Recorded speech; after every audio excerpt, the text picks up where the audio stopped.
If you've ever heard of anybody who had a nightmare scenario, they're like, oh, I tried to buy a house and it didn't work. I guarantee they probably did one of these 10 things that I'm going to talk about right now. What's going on, everybody? My name is Dan Wheeler, your local DMV real estate agent. Today, I'm going to be talking about the top 10 mistakes you want to avoid if you want to buy your house this year. Let's get into it. Mistake number 1, do not change jobs, quit your job, or become self-employed while you're in the process of buying a new home. You want to make sure that everything that you do is basically creating a snapshot from the day we get you pre-approved to the day we actually get you into your house. We want everything to stay the same. Now, let's say, for example, you're a doctor and you switch jobs and you go from being a doctor at one hospital to being a doctor at another hospital. That's perfectly fine because you're changing jobs in the same field. But if you're a CPA and then all of a sudden you go get your medical license and you switch jobs and become a doctor, that's a no-go. We're going to need 2 years of W-2 income in order to qualify you to buy a house. Now, if you're self-employed, also we'll still need 2 years of income, but we're gonna need 2 years of positive revenue that's increasing year over year. The next mistake you wanna avoid, do not buy a car, truck, or van, or you might end up living in it. A lot of times I see people, they're already pre-approved and they're like, oh, bet I'm pre-approved, so I'm about to go buy a car now because I know that's gonna help my credit. Oh, no. No, do not do that. If you want to buy a car, wait until we close on the property and then buy the liability. Buy the car after you buy the asset, right? The reason we don't want to buy a car right now is because it's going to change your debt to income ratio. It's not about what you make, it's about what you keep. And if you owe more than we thought you owed on your income profile, that's going to change the amount of house that you can actually qualify for. So do not have anybody, don't buy no cars until we actually close on the property. You get your keys, you moved in, you set up your furniture. Then go ahead and buy a car if you must. Drive that beat up car to settlement.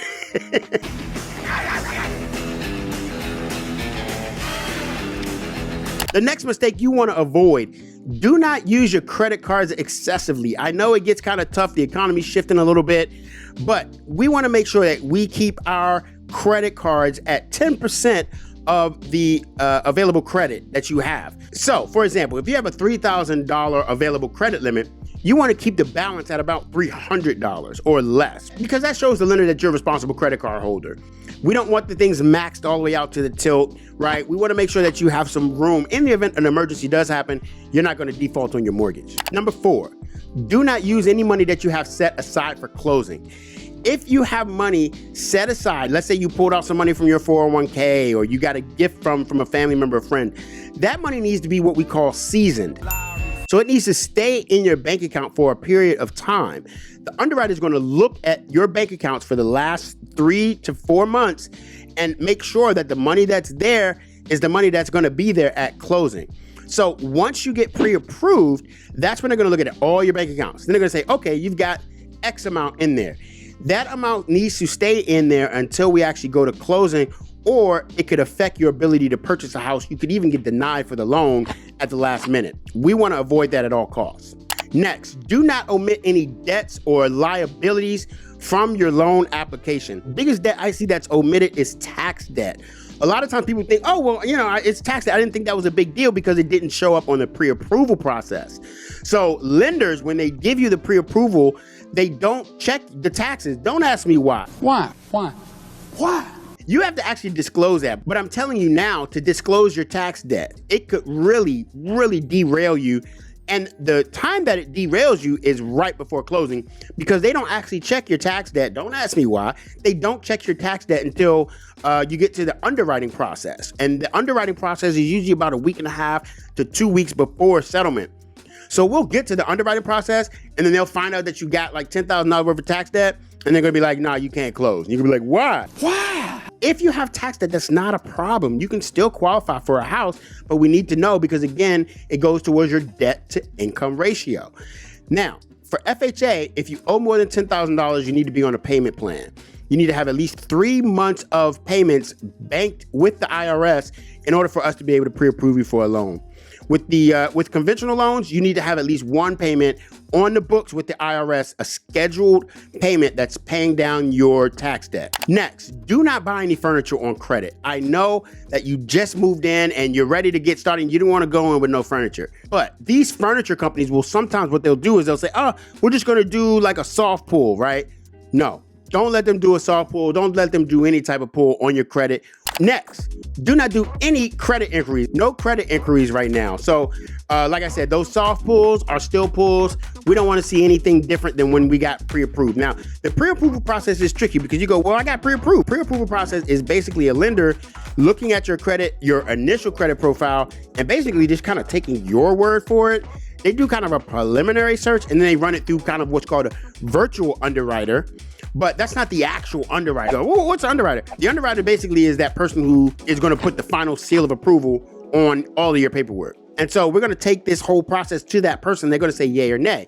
And we need your file to look good in order for us to qualify you for your loan. Number 8, do not make any large deposits without checking with your lender first. You may get a gift fund from a family member or a friend. They may drop a check for you for $30,000, something like that, right?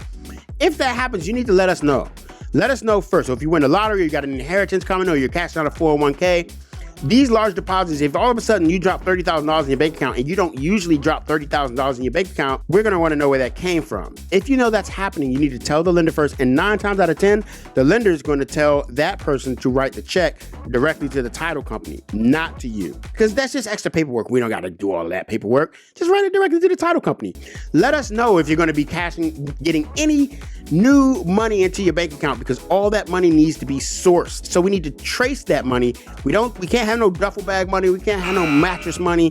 All this money needs to come from a source and needs to be able to be tracked. So if you're getting a large deposit and you know you're about to get a large deposit, make sure you check with your lender first. Alrighty then. Number 9, make sure not to change or create any new bank accounts. A lot of times, especially when married couples, they're getting married and they want to create a joint bank account and everybody wants to be on the same bank account. That's dope. If you already got joint bank accounts, leave them as they are.